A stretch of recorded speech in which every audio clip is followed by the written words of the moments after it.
Bismillahirrahmanirrahim. Assalamualaikum warahmatullahi ta'ala wabarakatuh. Alhamdulillah kepada Allah subhanahu wa ta'ala kita bersyukur dengan mengucapkan Alhamdulillah, dan kepada baginda Nabiullah Muhammad sallallahu alaihi wasallam kita senantiasa bersalawat dengan mengucapkan Allahumma sholli ala sayyidina Muhammad wa ala ali sayyidina Muhammad. Jadi perkenalkan, nama saya Rahmat Alim dari PAI 5B akan menjelaskan materi ilmu jiwa perkembangan. Jadi saya akan menjelaskan pengertian daripada ilmu jiwa perkembangan. Sebelum saya lanjut,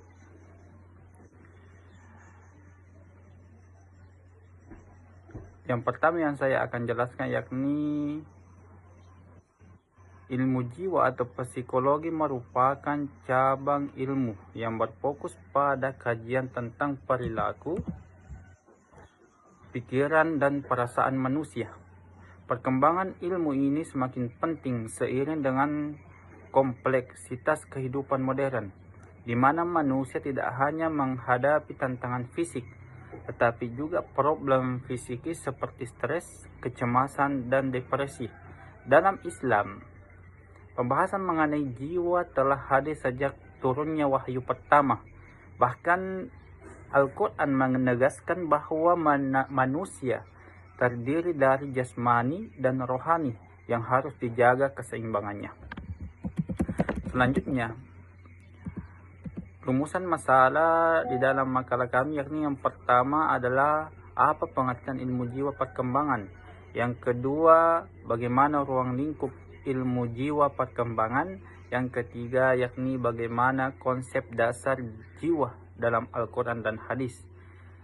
Keempat, bagaimana metode mempelajari ilmu jiwa perkembangan. Dan yang kelima yakni apa saja faedah mempelajari ilmu jiwa perkembangan. Adapun tujuan daripada penulisan makalah kami yakni yang pertama untuk memahami konsep jiwa perkembangan, yang kedua untuk mengetahui ruang lingkupnya, dan yang ketiga untuk menjelaskan konsep jiwa dalam Islam, dan yang keempat untuk memahami metode dan manfaat mempelajarinya. Jadi langsung saja, yang pertama yakni pengertian ilmu jiwa perkembangan. Secara bahasa, ilmu jiwa berasal dari dua kata yakni ilmu dan jiwa. Ilmu berarti pengetahuan yang sistematis, dan jiwa yang berarti berasal dari bahasa Arab yakni an-nafsun, dan berasal dari bahasa Yunani yakni psiko yang berarti diri, jiwa atau kepribadian. Jadi ilmu jiwa adalah ilmu yang mempelajari gejala, proses, dan tingkah laku manusia yang timbul dari jiwa baik dalam keadaan sadar maupun tidak sadar. Dalam Kamus Besar Bahasa Indonesia KBBI dijelaskan bahwa ilmu jiwa adalah ilmu yang mempelajari tentang jiwa, terutama tentang proses mental, emosi, dan perilaku manusia. Adapun menurut para ahli ilmu jiwa, menurut Wilhelm Wundt yang merupakan bapak psikologi modern, mendefinisikan ilmu jiwa sebagai ilmu yang mempelajari pengalaman sadar manusia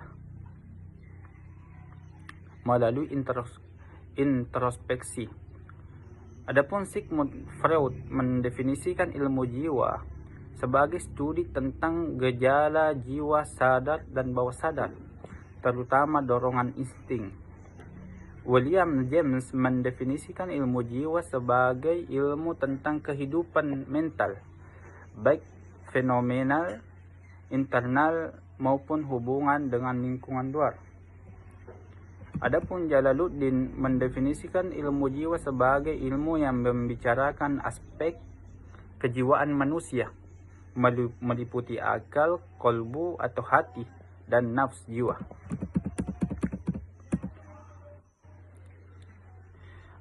Chapin mendefinisikan psikologi sebagai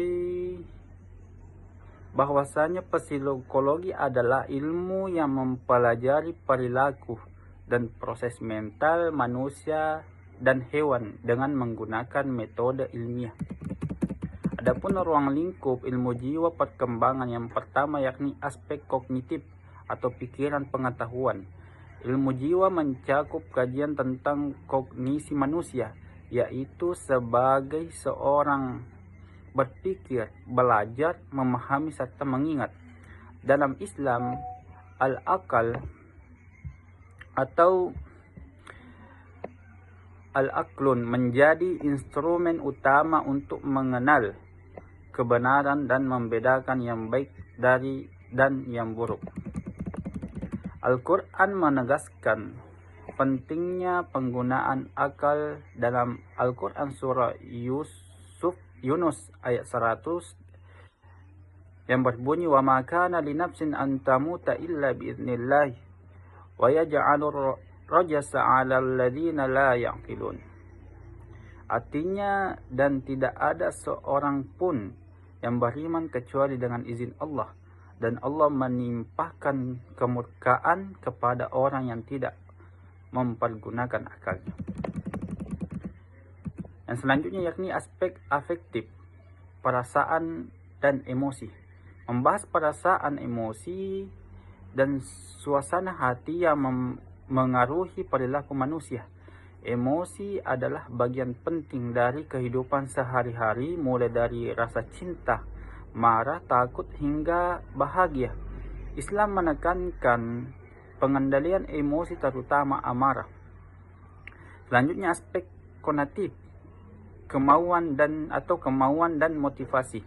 Aspek kognitif menekankan pada dorongan niat serta motivasi yang mengarahkan tindakan manusia.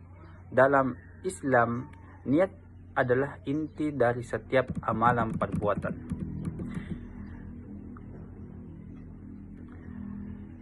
Yang selanjutnya aspek spiritual atau ruh dan kesadaran keagamaan.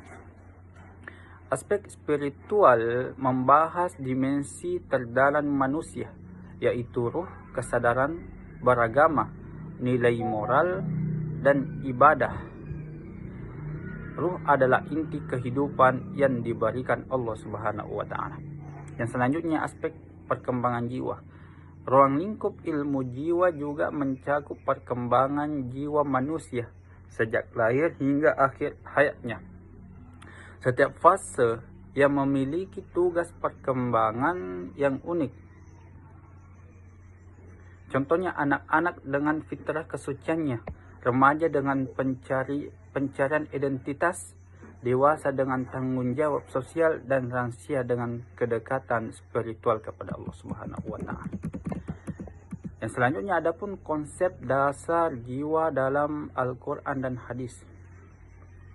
Jadi konsep jiwa dalam Al-Quran menggunakan beberapa istilah penting yang menggambarkan dimensi jiwa, di antaranya yang pertama yakni an-nafsun, jiwa atau nafsu.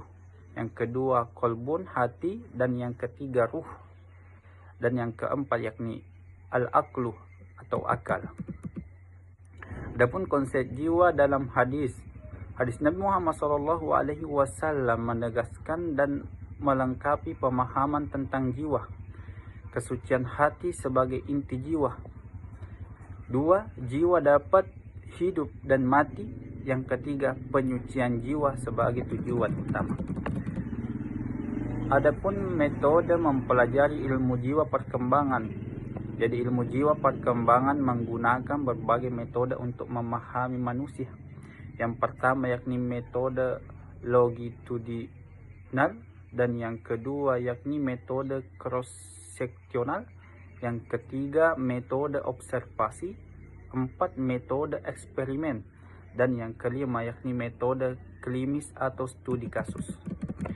Adapun faedah mempelajari ilmu jiwa perkembangan.